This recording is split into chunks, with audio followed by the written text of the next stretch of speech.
Welcome to Mind Shifters Radio. I'm Tim Hayes. I'm your host for the first hour. And today is Friday, April 9th, 2021. As always, we're grateful to everyone who's joining us here today, whether you're listening live or listening through the archives, as we spend another couple of hours teaching and supporting people in using some of the most powerful, effective, efficient, and accessible tools I've ever encountered in my over 46 years of doing therapy. And these tools are quite gratefully available absolutely free through the website at whyagain.org. If you go to that website and click on the red and white bullseye or the link in the upper left-hand corner of most pages that says Start Here, it will take you to a page where you can download and read Chapter 24 of Dr. Ryce's book. His book is titled, Why Is This Happening to Me Again? And that chapter of that book contains a narrative description of the primary tool in this work. That tool is called the Reality Management Worksheet, sometimes called the Reality Management Wake-Up Sheet. And it's a tool I've been using to great effectiveness in my life for the past 16 plus years to manage my emotions and to effectively convert any negative emotion that I have into part of that infallible guidance system that each of us has been given.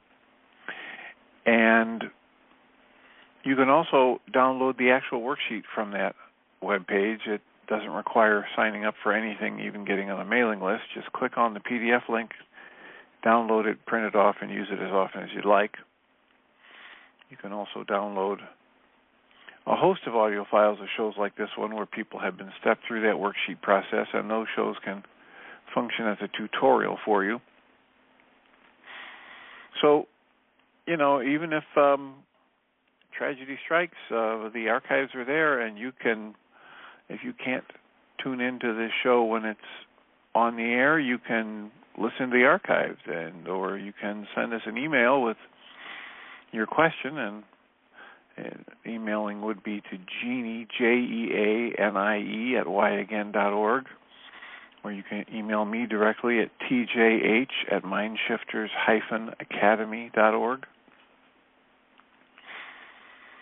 And if you send us your question through email, we will address it on one of the shows, and you can go back in the archives and listen to it.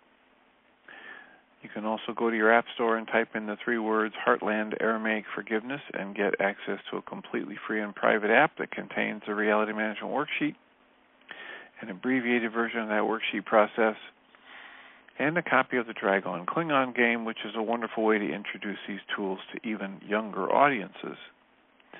And we hope you do that soon and often, because you'll more than likely have some questions, and then maybe you'll give us a call and share your questions or your comments, testimonials, or refutations at the call-in number 563-999-3581. And if you call that number and press 1, it'll put a little question mark by your phone number. I'll announce you by your area code, and we can have a conversation. This is the 99th day of the year, and we have made the commitment to work through the Course in Miracles lessons through the workbook of the Course in Miracles. And today's lesson 99 reads, Salvation is my only function here. Salvation and forgiveness are the same. They both imply that something has gone wrong, something to be saved from, forgiven for, something amiss that needs corrective change, something apart or different from the will of the Creator. Thus, do both terms imply a thing impossible, but yet which has occurred, resulting in a state of conflict seen between what is and what could never be. Truth and illusions are both equal now, for both have happened. The impossible becomes the thing you need forgiveness for and salvation from. Salvation now becomes the borderland between the truth and the illusion. Salvation reflects the truth because it is the means by which you can escape illusions. Yet it is not yet the truth because it does what was never done. How could there be a meeting place at all where earth and heaven can be reconciled within a mind where both of them exist? The mind that sees illusions thinks them real. They have existed in what they are, thoughts. And yet they are not real because the mind that thinks these thoughts is separate from its creator.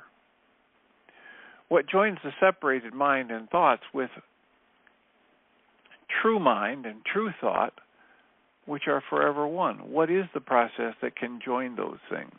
What plan could hold the truth inviolate, yet recognize the need illusions bring and offer the means by which they are undone, without attack and with no touch of pain? What could do all that but the true thought of the one mind, the true thought of what some would call the Christ mind, or the mind of the Creator?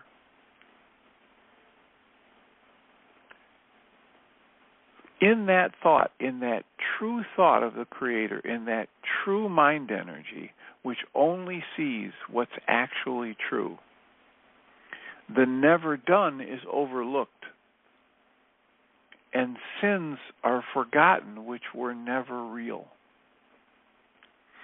The Holy Spirit holds the plan of God exactly as it was received of Him within the mind of the Creator and in your own mind. The Holy Spirit is apart from time in that its source is timeless. Yet it operates in time because of your belief that time is real. Unshaken does the Holy Spirit look on what you see. You see sin and pain and death and grief and separation and loss. And the Holy Spirit looks on those things and is completely unshaken. Yet does the Holy Spirit know one thing must still be true. Creation is still love. And this is not love's will. This is the thought that brings illusions to truth and sees them as appearances behind which is the changeless and the sure. This is the thought that saves and forgives because it lays no faith in what is not created by the only source of all creation. Salvation is my only function here. Creation still is love, and this is not creation's will. Whatever I see that generates pictures of fear and anger and guilt and shame and frustration and judgment in my mind, this is not creation's will. This is not a thought in line with all of creation. There's a special message for today which has the power to remove all forms of doubt and fear forever from your mind. If you are tempted to believe them true, remember that appearances cannot withstand the truth that these mighty words contain. Salvation is my only function here. Creation still is love, and this is not creation's will. Lesson for today: salvation is my only function here. And then there's Pam Grout's book, A Course in Miracles Experiment.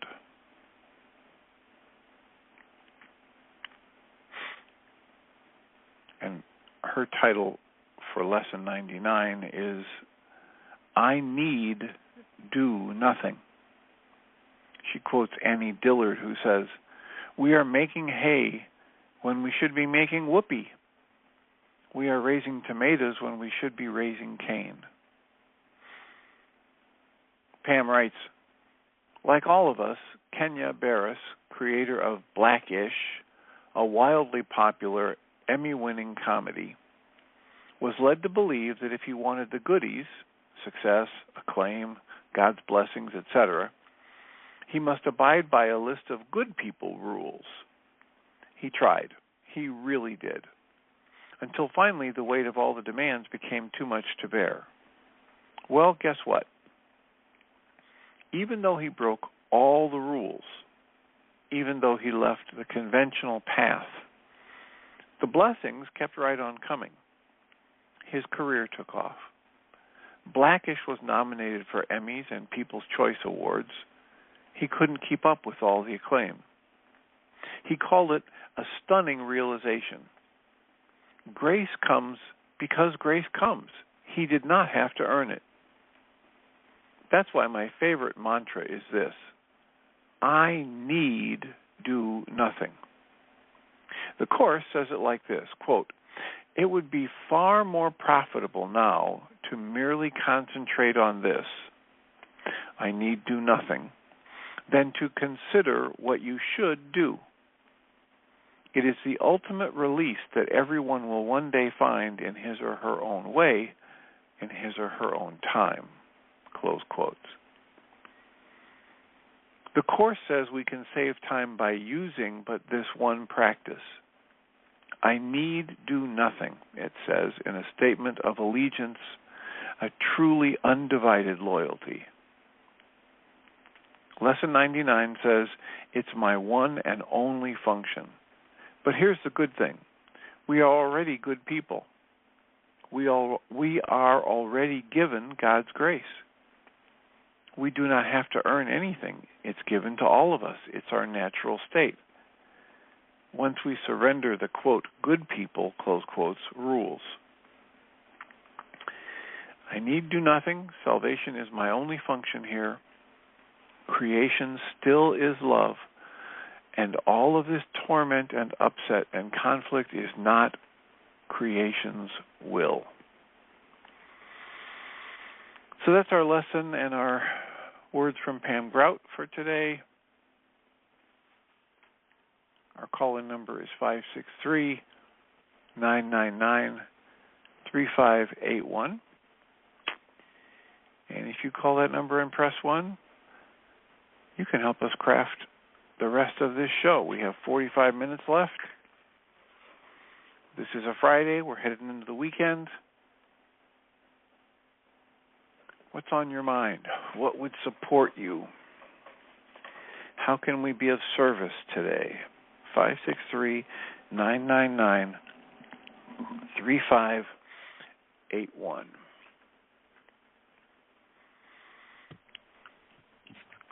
Ellen, welcome. What are your thoughts today? Hi, Dr. Tim.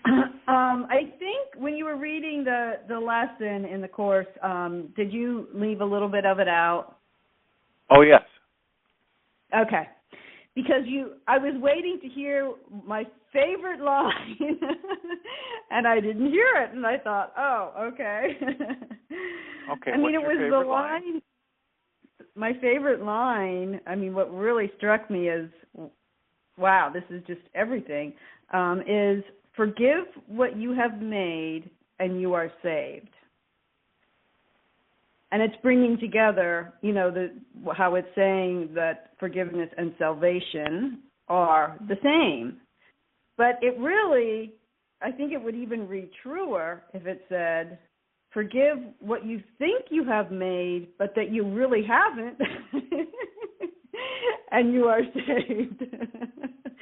Yeah, well, and that's the whole point of all of this, and it makes even more sense when you understand the ancient Aramaic definition for the word forgiveness is, or the word that, they translated from the Aramaic into Greek as some word in Greek, and then that got translated into forgiveness in English.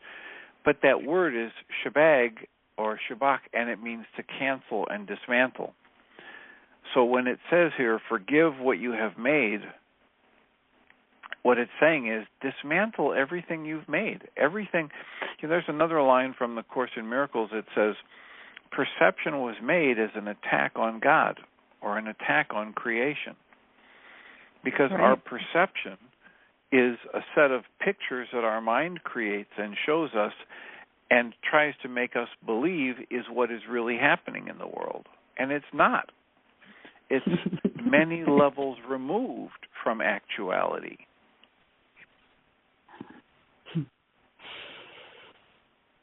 Yes. So if we breathe into that and we get ourselves to remember, this Course in Miracles book was not written with the benefit of what Dr. Michael Ryce would call regulatory speech. But you can rewrite it in your mind. You can remind yourself that the actual definition that the Course gives for forgiveness is to open a curtain in your practice, put away everything you think you want, your trifling treasures put away, give up everything you think you want, and leave a clean and open space for the Christ mind to come. Leave a clean and open space for the actuality of life to have an impact on you, which means dismantle all of your perceptions and open to an experience that goes beyond what the stimulation hitting your five senses can give you. So when it says, forgive what you have made and you are saved, it's really saying, give up your false creations and step into the experience of life, from that pure energy that gave rise to you and keeps beating your heart and keeps your food digesting. And that stuff that you cannot experience through your senses. Right. And I think that's why Byron Katie, what she calls the I don't know mind, is just the mind that's so open, it's not holding on to any concept whatsoever. And then today's lesson talks exactly about that, because it's saying, let the thought that, salvation is my only function here, enter the darkened places of your mind that thought the thoughts that never were his will, and that when you do that, you're letting in the light. And it says, see how bright this light still shines in you, and let the light shine through all the darkened spots to join with the rest. And so it's all saying the same thing, and it just amazes me, because this was not a lesson that really stuck out to me in the past when I did the workbook. But yet when I read it this morning, it was like,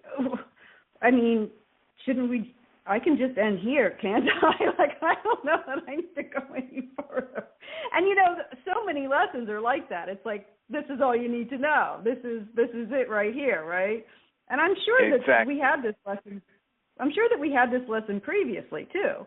But when we had it previously, I didn't get from it and I think it's the commentary. The commentary of Lesson 99 just speaks to me so clearly. And it's like, what else could I possibly need, to know than all I need to do is forgive everything I think that I made, which is everything, basically. Everything my eyes can see, that's sure. Right, but not just everything you think you've made, everything you've made. We do not realize how much we are creating our perception. And we think that what we're creating in our perception is the truth of life. We think mistakenly that we are perceiving accurately when we engage our perception. So it's not just, give up everything you think you've made. It's give up everything you've made. Forgive it, dismantle it.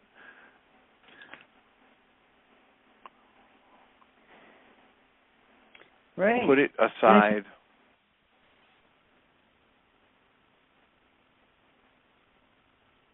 Yeah, and it just so happens I'm in one of the Course in Miracles groups that I belong to. The section that we covered in the text that we covered last night was all about how the eyes were made not to see, and that the body's eyes will never see. And it was all about that, because what made the body's eyes made them to experience separation. So, which is not God's will. So, of course, everything that comes from that part of the mind cannot be real. And so here we are. It cracks me up though when it's like getting that cosmic joke. It's just like it's so funny. It's like, oh, all this stuff. Oh, I got to do all this work, and I got to forgive everyone. I got to forgive myself, and then you realize that it's for nothing. I mean, really, for nothing. And none of this stuff ever really happened. So it's like you take on all the responsibility just to realize, wow, it's a responsibility for absolutely nothing. Yeah, it's amazing. And I had a person recently who was brand new and just learned the short version of the Reality Management Worksheet. And he came back after a week and a half, 2 weeks of using it, and he said, it's just the weirdest thing. When I use that tool, then I can't figure out what I was angry about. And I keep wondering, well, what was I seeing that made me so angry? The answer is nothing. I was seeing false creations. I was seeing image manufacturing rather than what's actually there. I just turned on the microphone for your friend Susan. Hi, Susan. Hi. To begin with, I just have to say I might be interrupted momentarily. I am in charge of picking up my grand dog at a vet after an operation and could get a call literally any second. But I had the thought, well, then, here's the crucifixion. God didn't intend that.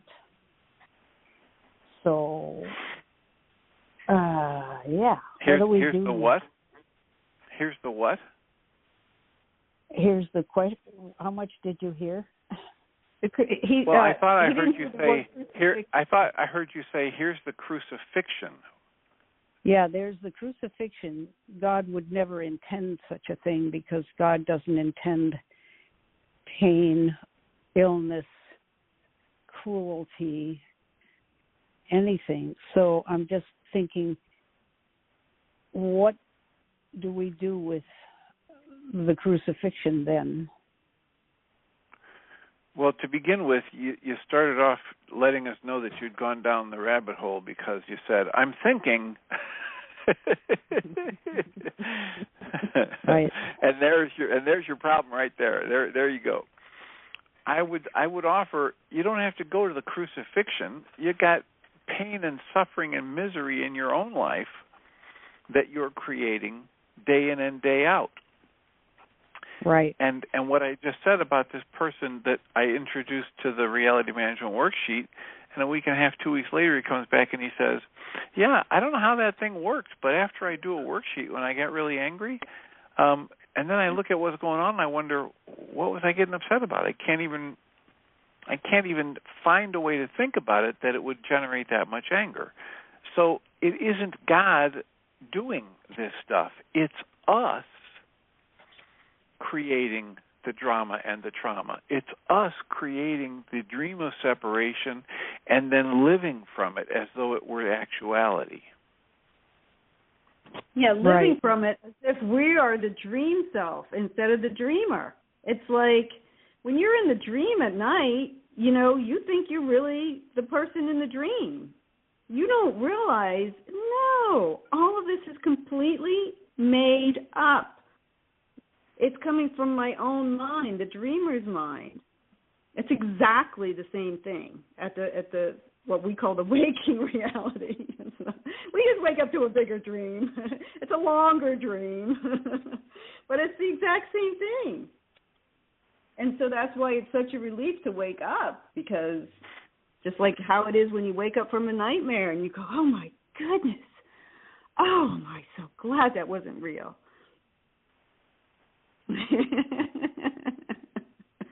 And or for some of us, I wonder what message that has for me. And it's the same thing. Yeah. Mhm. So, Susan, two things. The first thing was you started off by saying, I'm thinking, and then talking about, God wouldn't have wanted the crucifixion, so how'd that happen? So the thinking is, I'm trying to figure it out, so that's one trap you were into. And the other one is that trap of taking things literally that are probably most useful as a parable or a metaphor rather than a literal. Thing. What? Yeah. She said that's my issue, taking things literally. I don't want to take that one. Yeah. Okay. I'm taking it. Well, are you having selective memory? You don't know how many times you and I have been down that road together? Yeah. No. Yes. No. Yeah. Right. Susan and I keep discovering how much we have in common. I know. I haven't even answered that email that text because I wanted to say, don't start, just so many things. Yeah, we're like twins. Oh, my God. But it just goes to show, but it's like that with everyone. It's just, we're all really the same when it comes down to it. Mm.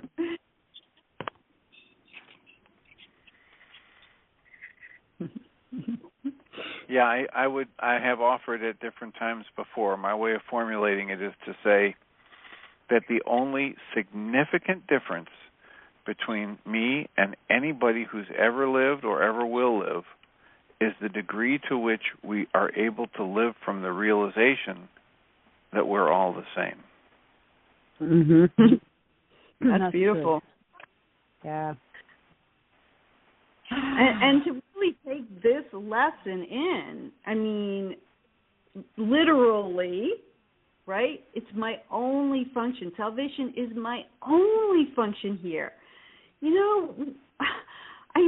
live our lives, at least I did most of my life, wondering, what am I here for? What is this all about? What am I to do? What is my purpose? And floundering around and just doing things that I didn't really even want to do because I didn't know what to do. And then, to find out that, wow, the only reason I came here was for salvation, to save myself and to save the world.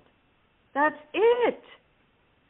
And the word salvation, thank goodness, the lesson says salvation is the same as forgiveness, because the word salvation, it's a stumbling block word for me. It doesn't digest, but forgiveness does. The Aramaic forgiveness does. So I don't even use the word salvation. Yeah, well, there's a substitute. Yeah. Yeah. But that's it. So all this other stuff that feels such a burden to me. That's why you need do nothing. Because what we came here to do never even really happened. So that's why there's really nothing to do, nothing to be done. It's just a realization, a recognition, a waking up to reality. That's it.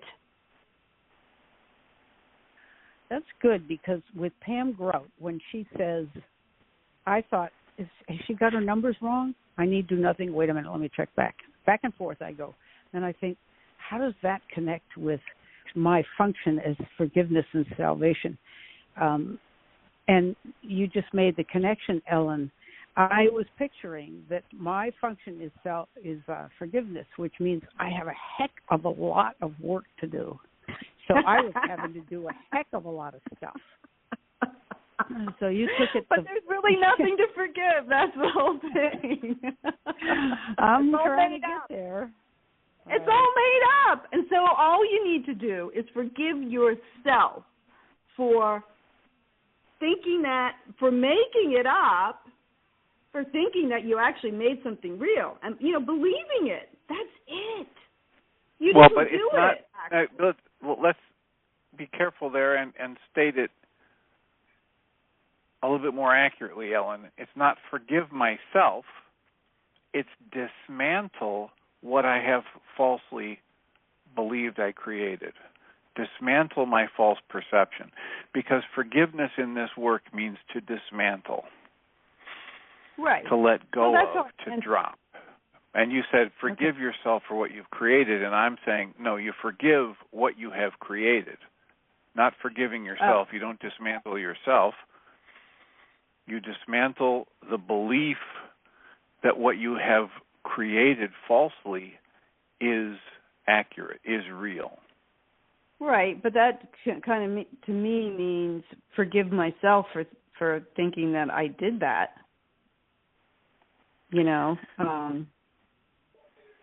But the way I see it, like, it's all from pure innocence. So there again, there really isn't no forgiveness is necessary. At least that's the way I see it. I see that innocence. I'm just trying to help you clarify the difference in this work between using the word forgiveness to mean dismantle something and using the word forgiveness to mean to pardon someone for having done something wrong or grievously errant. No, I don't use and so pardoning, we should pardon ourselves for having made this error in perception, but we don't forgive ourselves. We forgive the false creation and perception. One more thing I wanted to add is that The Way of Mastery, Part 2 in that second book, there's a section titled Your One Function, and this was sparked by you, Ellen, talking about how we run around wondering, what is our purpose here, etc. The title of this section is Your One Function is to Bless Creation.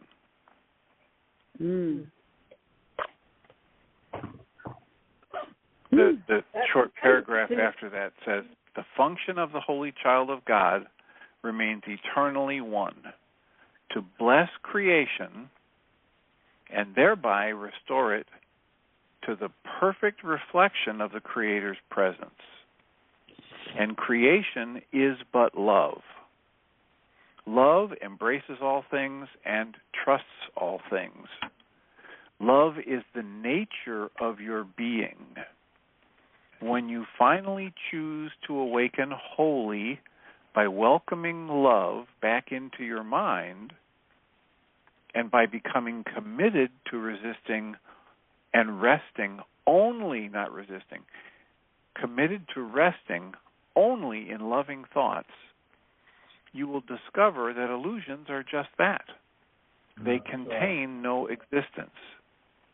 You have been resting in the holy mind of the Creator eternally. Your one function is to bless creation.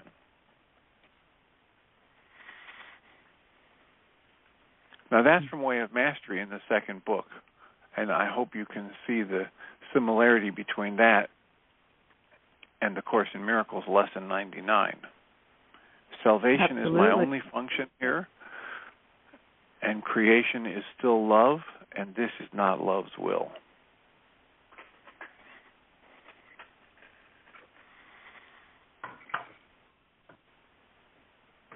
That reminds me, Susan, of what your cousin said in our meeting the other day about, I forget what was going on in her life, and she just got so upset, and she just cried out, "What am I to do?" And she felt like hands took her face, literally took her face in, like, someone's hands and put her in a position to be staring at this tiny little flower that was, at her feet. And it was just, notice me. Like, that was it. All she needed to do was notice, bless, I'm thinking, it's the same thing as blessing, because when you see the beauty, what can you do but want to bless it?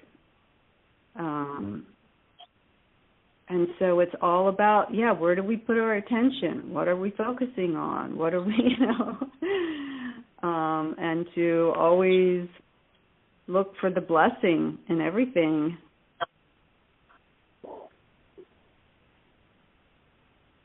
That's good. The business of blessing is an action. You connected the looking at the flower with making it similar or the same as blessing. And that's a very nice thought, because to me, blessing feels like, in some cases, quite an exertion, because I have such a judging, critical, dark side in myself. When I see someone doing something I disapprove of or triggers something, I'll often remember to bless them. But the blessing doesn't come with any emotion. It comes with just an intention. And sometimes it's grudging, because I haven't done any work on this. This requires a worksheet, and I'm walking in the park. So noticing, really noticing, could be the first step toward a blessing, or even a blessing, is what you're saying, right, Ellen? I like that idea. What do you think, Dr. Kim? Yeah, and I just want to point out that that's exactly, I remember a line from Byron Katie's book, the one that we're reading right now, and where she's like, everything, right? Everything is such a blessing and a joy to her, and she says, all I ever did was notice it. Like, she didn't have to earn it. All she had to do was notice it. Yeah. Nice.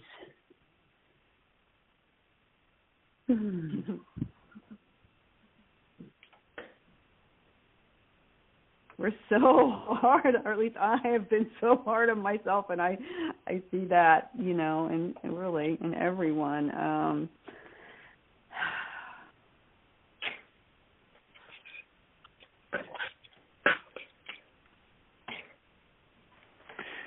And that is the gift, and that is the blessing, to just be with, to allow, to accept, to surrender, to see it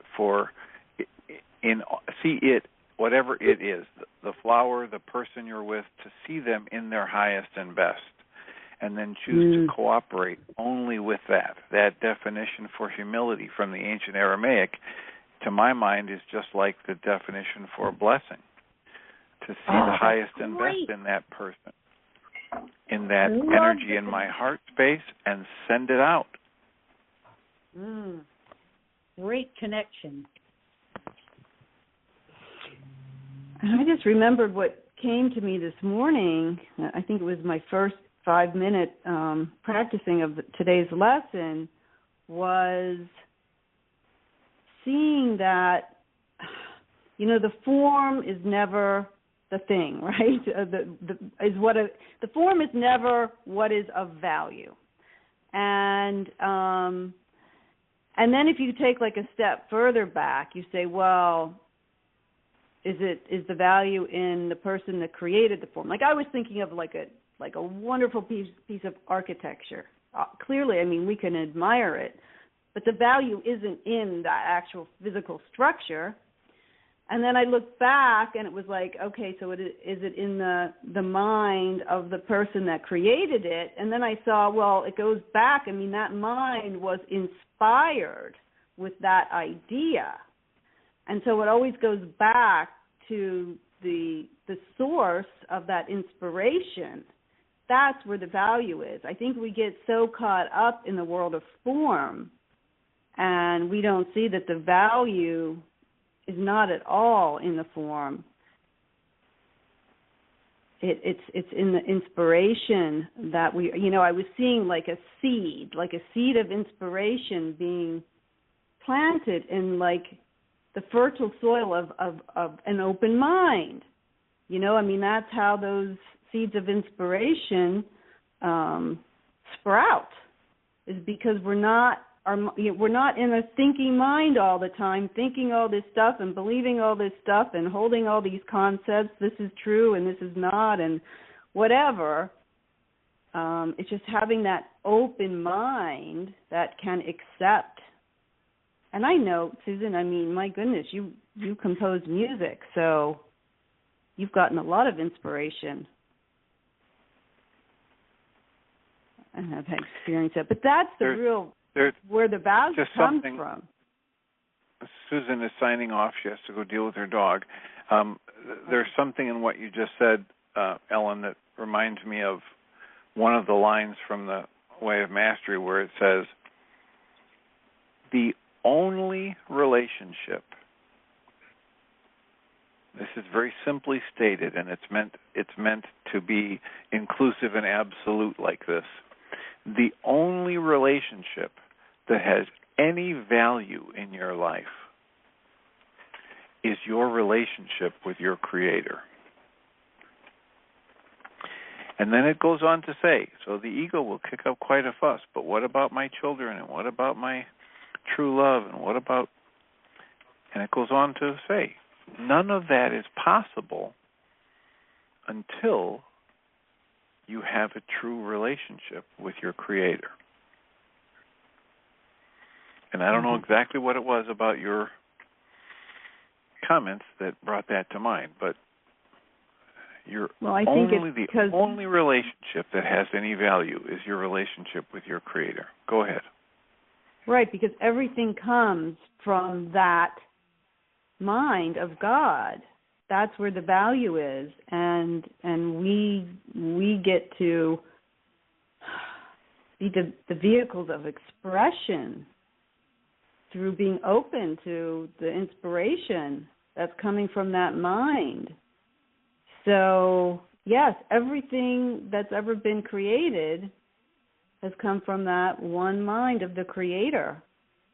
So, yeah, I think that is the only real relationship of value.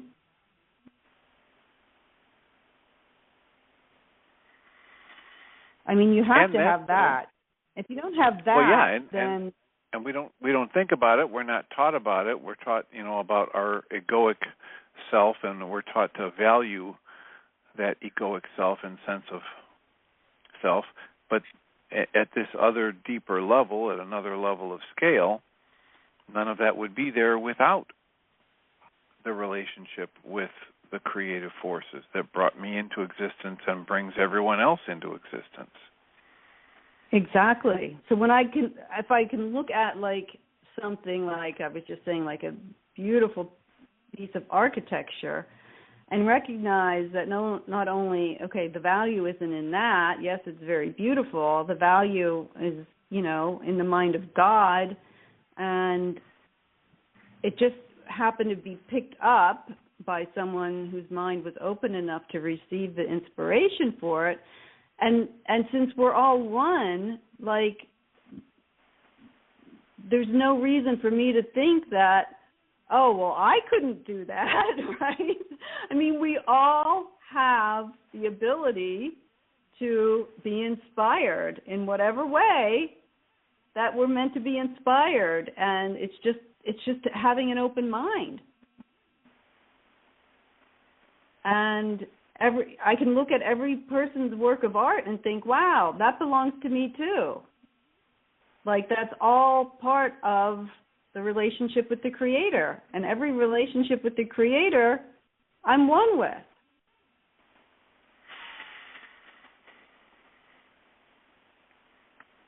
Yeah, there's a level at which these teachings talk about how if it wasn't in me, I couldn't appreciate it. I couldn't even have the resonance to appreciate it. Right.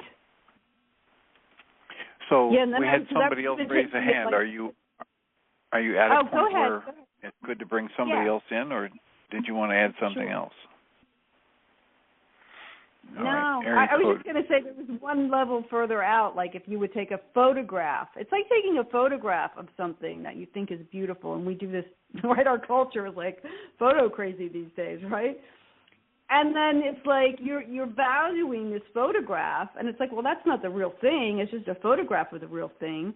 But no, the thing you took the photograph of isn't the real thing either. You have to keep going back further until you get to the mind of God and you go, oh, that's where the value is.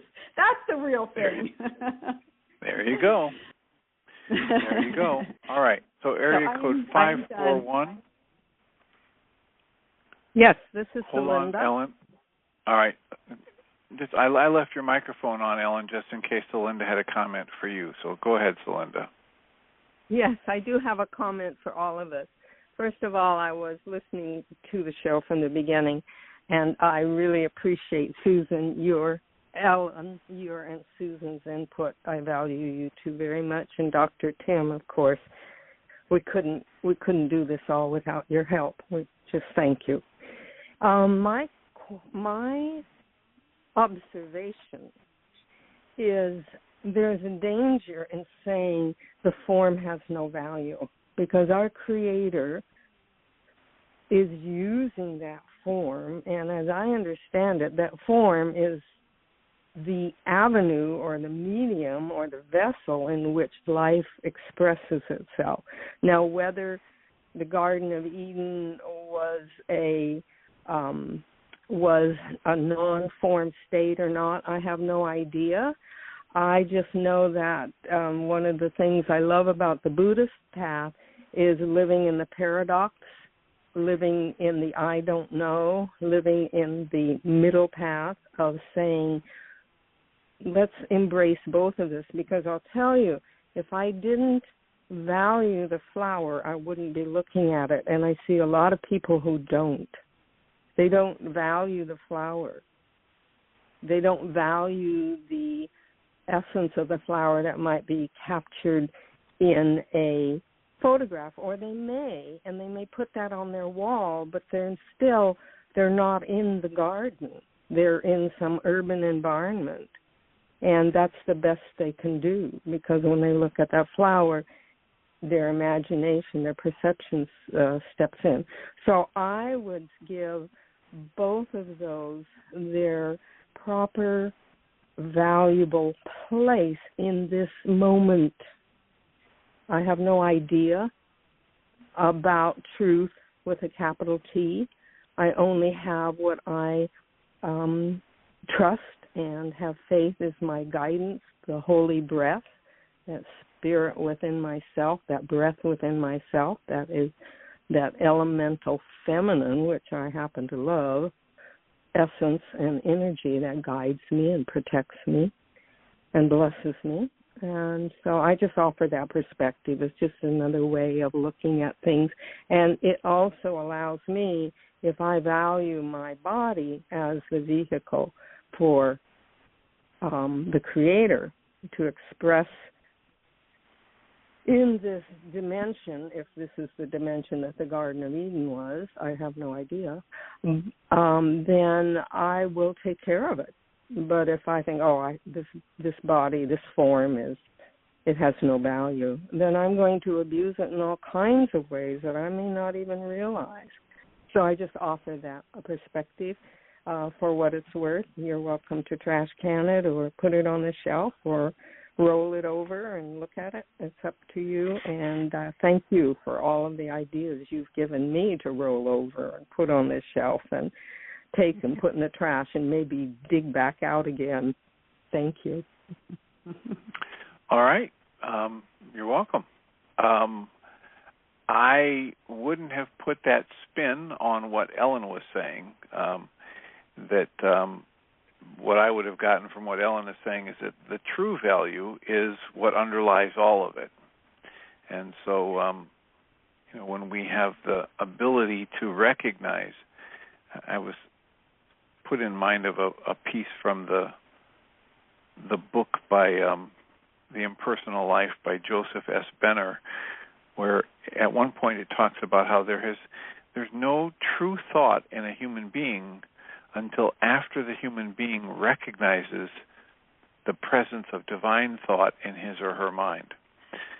And what my mind does with that is say, oh yeah, I've got to remember that I didn't create myself, and I don't know when I was created, and so all of this, my ability to be here, etc., is a miracle of creation expressing in form, and this conscious logical mind that we call Tim Hayes, that has these memories from childhood and adolescence and everything, had nothing to do with any of that.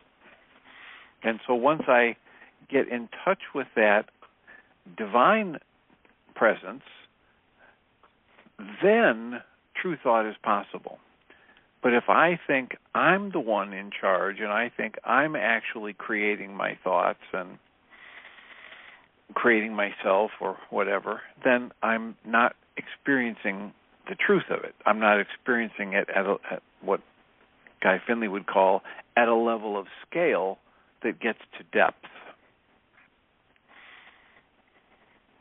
So I wouldn't have interpreted, I wouldn't have interpreted what Ellen said as saying nothing has any value. Just like when in the quote that I recited from the Way of Mastery, where it says, the only relationship in your life that has any value is your relationship with your Creator. Well, it doesn't mean that at a certain level of scale there's no value in my relationship with my children. Or it means that until I've got this good, solid, true connection with my source, those other relationships can't flower, can't produce fruit. I like that very much, and I think that was where I was wending toward. Well, maybe I think is the wrong word. What my emotional feeling was underneath what I was saying is what I understand you saying, in that unless we have this relationship with the divine, unless we really get it, we grok it in the old terms of the 1970s, if we really, really get it in our physiology, then we would value the form naturally, because we are seeing it transformed in its most basic actuality as life expressing itself, regardless of how it shows up. Reminds me of when St. Francis was on a trail and ran into a leper, and Francis was extremely, extremely terrified of lepers. And he came on the trail, and it was, okay, now what do I do? Because there was nowhere to go. And life just told him, embrace the leper. And it was when he embraced the leper that the full flowering of his actualization of who he was became conscious for him. And that may be similar to what you're describing.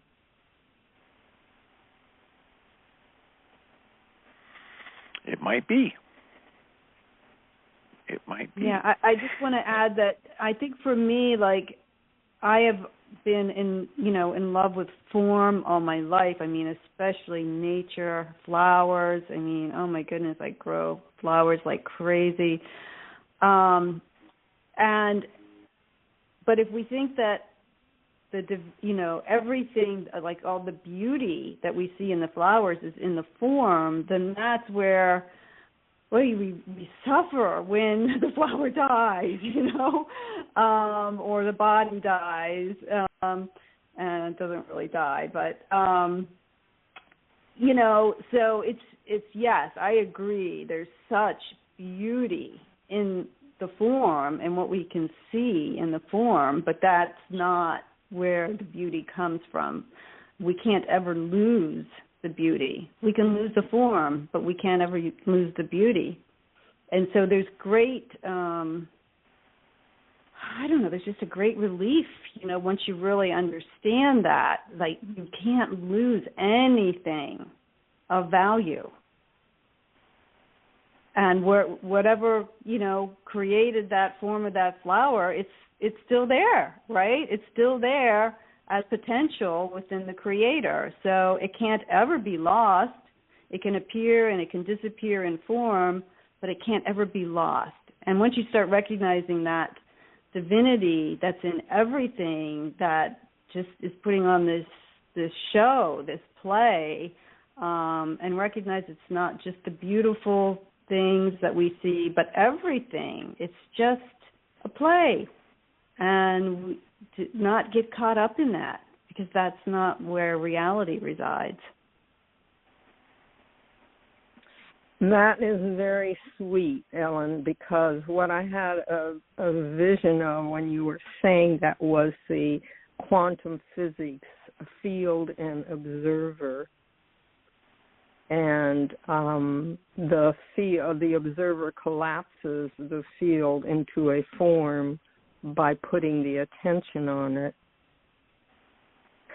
And that's how we co-create our collective visioning, and our collective reality is the same way we do it with our individual selves. It's all energy. Thank you. That was the missing dot for me. I appreciate that. Well, thank you. You've definitely, Now, were you part of the intensive, Ellen, last time? No, this work of Michael Ryce's is brand new to me. I joined Susan's Zoom meeting, Mindshifters group, maybe 2 months ago. I want to say something like that. Yeah. Okay. I was just wondering if I I know. No, it was actually before that, because it must have been in December, because that's when Susan told me that Dr. Tim was going to be doing the Course in Miracles starting on January 1st, and I already had plans on starting it again on January 1st. I never started it on January 1st before, but one of my Course in Miracles groups was going to start it as a group. So I thought, oh, great, I'm going to do it. And so when Susan told me Dr. Tim was going to do it, and I had never been on and listened to the radio show, so that's when I started listening. It must have been December when I joined Susan's group.